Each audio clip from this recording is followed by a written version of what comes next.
Welcome, everyone. This is the third session of the California Zoroastrian Center's seminar, Liberating Zarathustra's Relevance. The title of this session is Worship, Prayer, the Path, and its End. Here again, Zarathustra has some unusual ideas that have largely been forgotten under the influence of other mindsets. Before we get into the good stuff, let me give you two examples of these other mindsets. First example, in the Gathas, there is no notion that wisdom is pleased by our kneeling or prostrating ourselves or beating ourselves or calling ourselves derogatory names. The only physical gesture of worship mentioned in the Gathas is an outstretched hand. One hand. In fact, the first Gatha starts with this gesture of worship. Manav, I need to share the screen.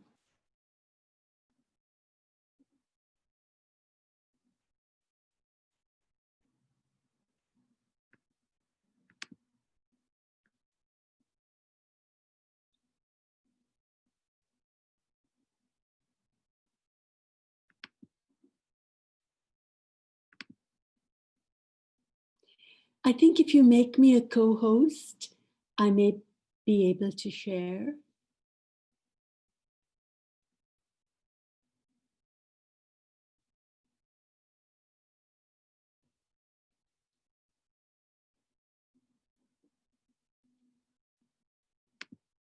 Okay, got it.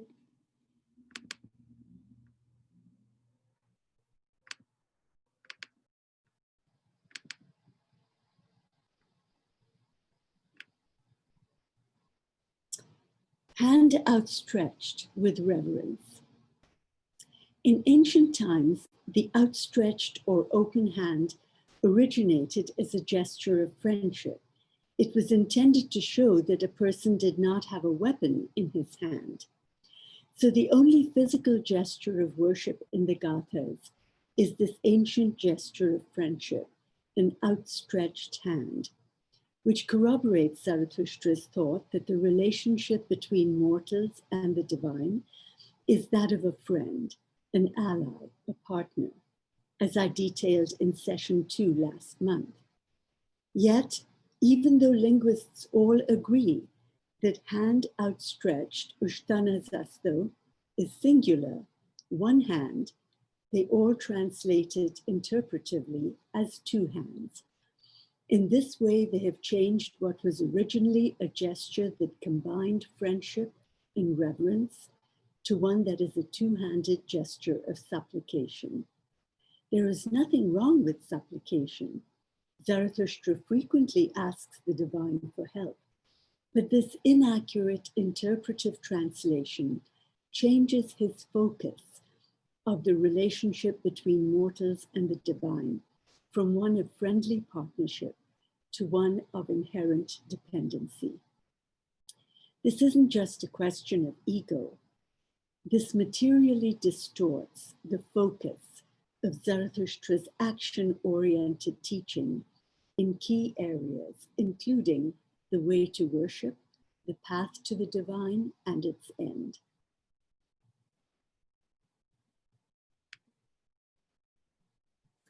Second example. This concerns a part of the Khemna Mazda prayer.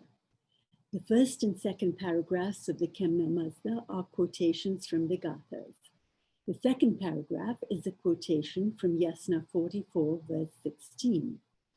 Linguists disagree about the meanings of certain words.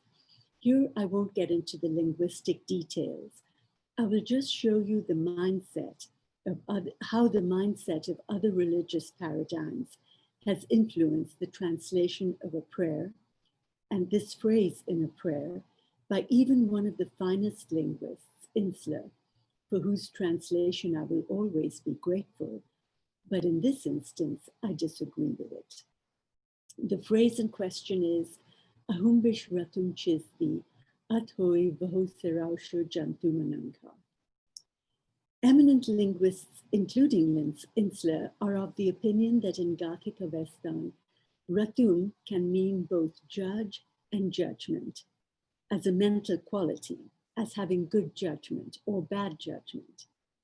In this instance, Insler chose judge, and his translation reads,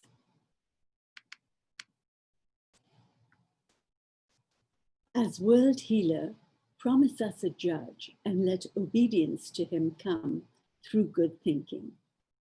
Now here is a guy, Zarathustra, who says in the famous Yasna 30 verse 2 in Insler's own translation that we should listen to what others say that is good and then think for ourselves, make our own decisions, arrive at our own judgments. He says, quote, listen with your ears to what is most good, reflect with a clear mind, man by man for himself, upon the two choices of decision. Does it make sense that here Zarathustra tells us we must think for ourselves, but in a later song, he asks the divine to give us a judge who will do our thinking for us?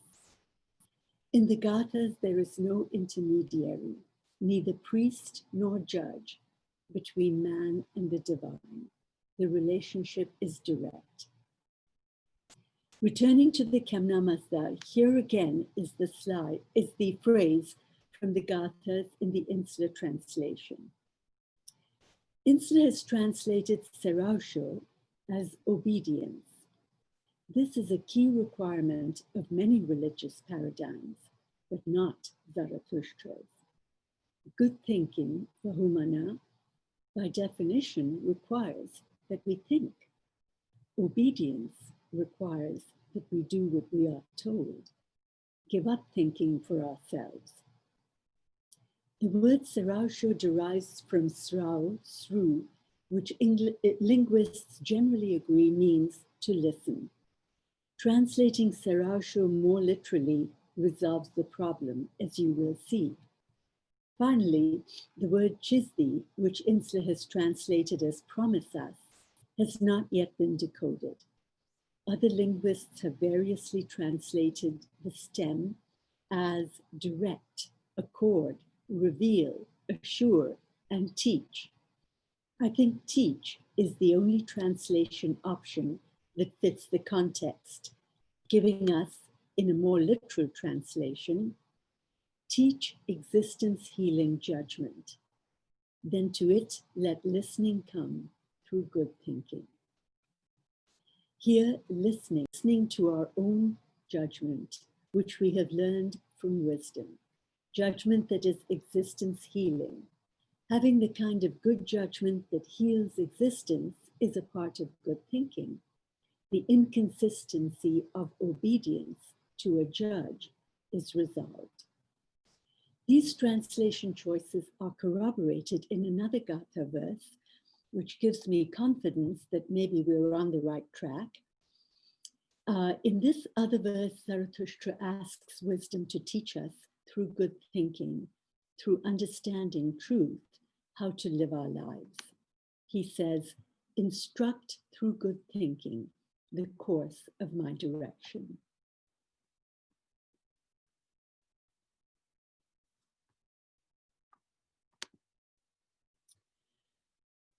Let us now consider Zarathustra's ideas on prayer.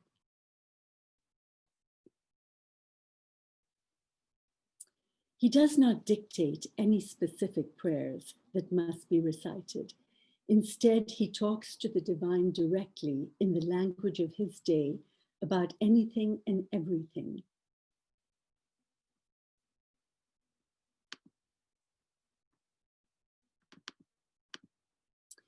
About his hunger for knowledge. Quote, which man did fix the course of the sun and of the stars? These things indeed and others I wish to know, wisdom. About his rejection by his community. They exclude me from my family and my clan. About his anxieties regarding whether he will ever be able to persuade others of the validity of his teachings. Quote, how shall I bring to life that vision of mine? How shall I with your accord impassion your following? How might I deliver deceit into the hands of truth? These are what I call asking prayers. The Gathas are full of asking prayers, and Zarathustra tells us that if a prayer has two ingredients, the divine will always answer. These two ingredients are good purpose and love. He says, I know that words deriving from good purpose and from love are not to be left wanting by you. Notice he does not require any formulaic prayers. We can just use words. And he does not say we will get what we ask for. He says that such prayers will not be left wanting. They will always be answered in a way that benefits us, even though it may not be in the way we want or expect.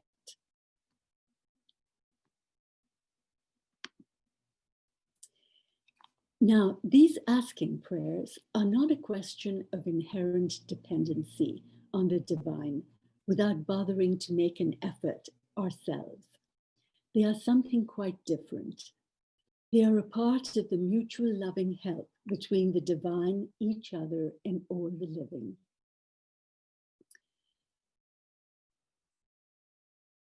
And that is at the very core of Zarathustra's teaching. Mutual loving help is necessary to bring about the spiritual growth, the spiritual evolution that we need.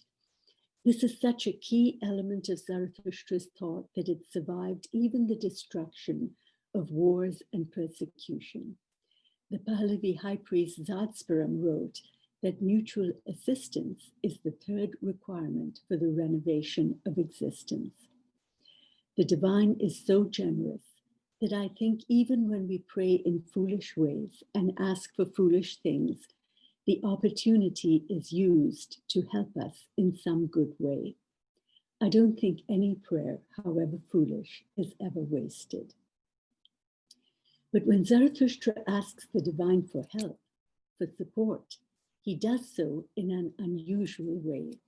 He does not ask that those who are persecuting him be blown up in a satisfying bang, nor does he ask the divine to make his troubles go away.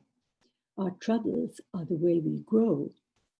Instead, he asks for help in a way that teaches us something, a way that does not make us inherent dependents.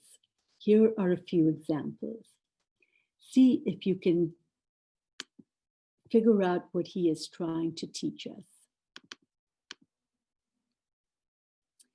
He says, what help by truth hast thou for Zarathustra who calls? What help by good thinking hast thou for me? After being driven away from his family and his clan, he says, take notice of it, Lord, offering the support which a friend should grant to a friend. Let me see the power of good thinking allied with truth. Quote, yes, throughout my lifetime, I have been condemned as the greatest defiler.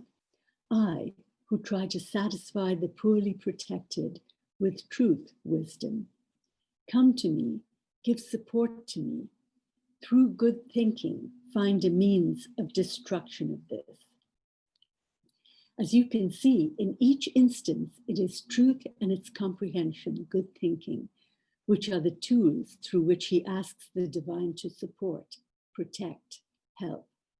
It is then up to us to translate this increased understanding into effective and beneficial thoughts, words, and actions that embody truth, factual truths as well as the truths of mind, heart, spirit.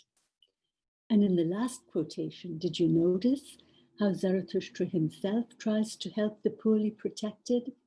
He does so with truth, with all the qualities implicit in the true, good, correct order of existence, Asha.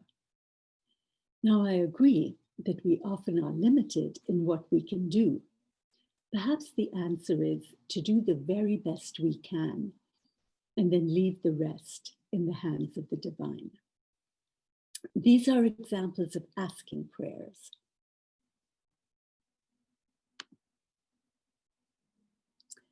But the Gathas also reveal a form of worship that I call giving prayers. In many verses, Zarathustra tells us to worship wisdom with its own divine qualities. Here are two examples.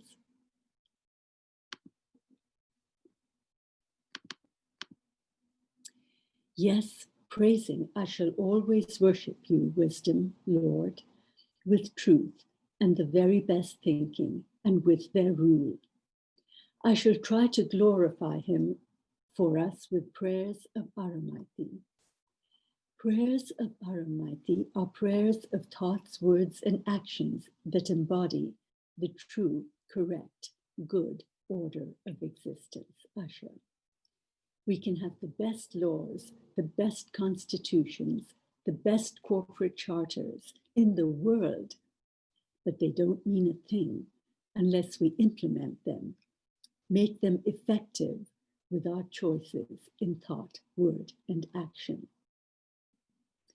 In short, Zarathustra teaches us to worship the divine by infusing divine qualities, truth, its comprehension, its embodiment, its rule, a beneficial way of being in every aspect of our activities, our relationships, our lives, at home, in our families, in the business world, in academia, in government, in our professions, in our treatment of other life forms, in our treatment of the environment, a living worship in every sense of the word. In Zarathustra's thought, the fragrance of a life well lived is the incense of worship, our giving prayers.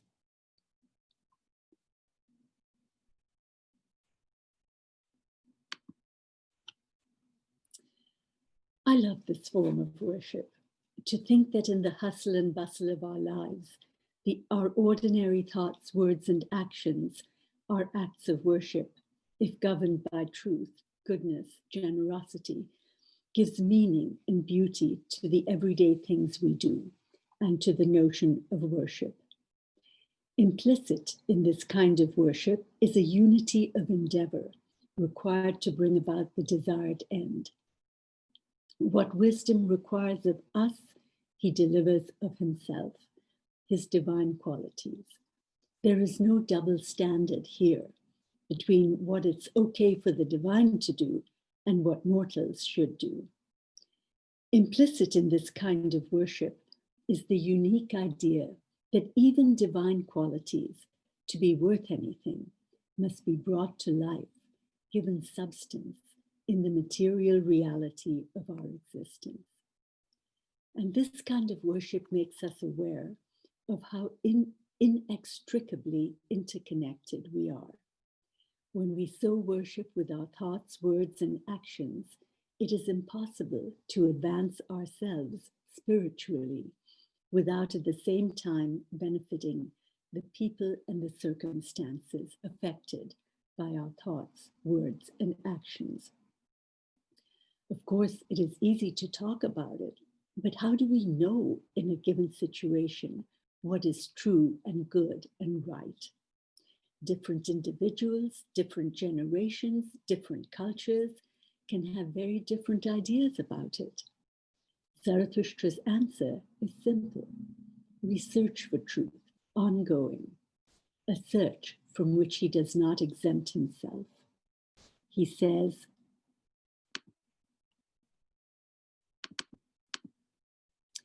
as long as I shall be able and be strong, so long shall I look in quest of truth. Truth, shall I see thee as I continue to acquire both good thinking and the way to the Lord. And what is the way to the Lord? In the Gathas, it is the paths of truth and its comprehension, the paths of good thinking. In fact, even later Avestan texts state more than once, there is one path, that of truth. All others are non-paths. A path is an ongoing way of living.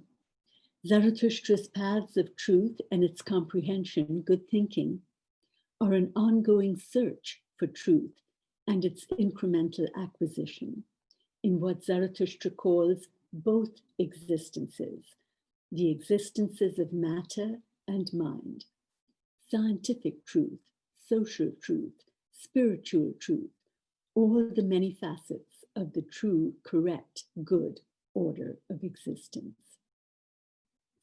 A search that enables the growth of knowledge and understanding. If we have the courage to follow this teaching, to search for truth ongoing, we acquire continuing relevance.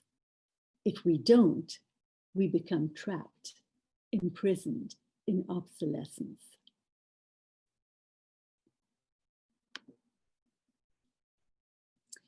We sometimes question whether truth, asha, is subjective or objective. I think in Zarathustra's thought, truth is objective.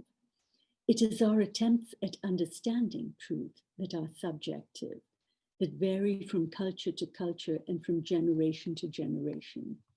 But through experience, as we grow in understanding, our perceptions become more and more accurate until finally, truth and our understanding of it is the same. So when he says, "Truth shall I see thee as I continue to acquire good thinking," he is asking a rhetorical question which contains its own answer, that good thinking is the incremental and ultimately the complete comprehension of truth. Which brings us to the ultimate giving prayer. Non-deafness and completeness. Zarathustra says, "Your enduring worshipful offering has been established to be non-deafness and completeness." What does he mean by this? I think he means that the ultimate worship offering desired by wisdom is our own joyful self-realization, fulfilling our best potential by helping ourselves and all the living to attain truth completely, to personify truth, resulting in the perfecting of each fragment of existence, which then is no longer bound by mortality, mortality being the matrix for the perfecting process. In short, when we worship the divine with its own qualities, we incrementally attain these qualities. And the path to the divine is another way of saying the same thing. If we choose the path of truth with each thought, word, and action, we ultimately personify truth. The path and the end are the same, except in one respect. The path is still unperfected, whereas the end is perfected. I will give you evidence of this in the next session. I would like to leave you with some questions. Place them on the back burner of your mind and let your mind play over them.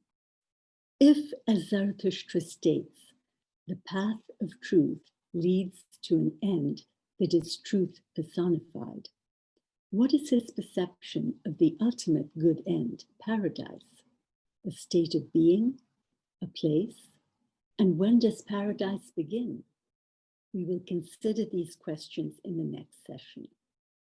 I would like to close this session with a brief mention of poetry and song. It starts out a little sad, but it has the potential for a bright future and a joyful renaissance. Here by song, I do not mean the chanting of prayers, which, if you close your eyes and listen, has a sad, haunting quality. I mean the songs people create to express what moves them, what inspires them, makes them happy. In Zarathustra's day, music was so important a part of people's lives and spirituality that he uses the name House of Song as one of his terms for the good end, paradise, a state of being that houses the bliss, the high we feel when we hear or sing beautiful music, indicating the rich tradition of music and its enjoyment that must have existed in his time. In fact, He used poems and songs, the Gathas, to express his teachings. But the joyful music which so pervaded Avestan life and Zarathustra's worship is absent from the forms of worship engaged in by us today. How could this have happened? Well, music has to be expressed. It is heard. Its existence, therefore, cannot be kept a secret. Following the invasion of Iran in 650 CE, Zoroastrians frequently were hard-pressed just to stay alive. Theirs was not an environment in which the divine could be worshipped with music and joyful songs. Even those who fled to India carried with them a religion bereft of its rich ancient musical tradition. But now in diaspora, we have a chance to change this narrative. As Zarathustra's beautiful ideas are rediscovered, and as they inspired the love and devotion they once did in ancient times, creative people can once again express the love they feel for Zarathustra's teachings in a renaissance of music, songs, poems. Let us not crush this creativity under the heel of tradition. Let us nurture it, encourage it to bloom and flourish, so that we can once again celebrate the divine with the joys of music and song.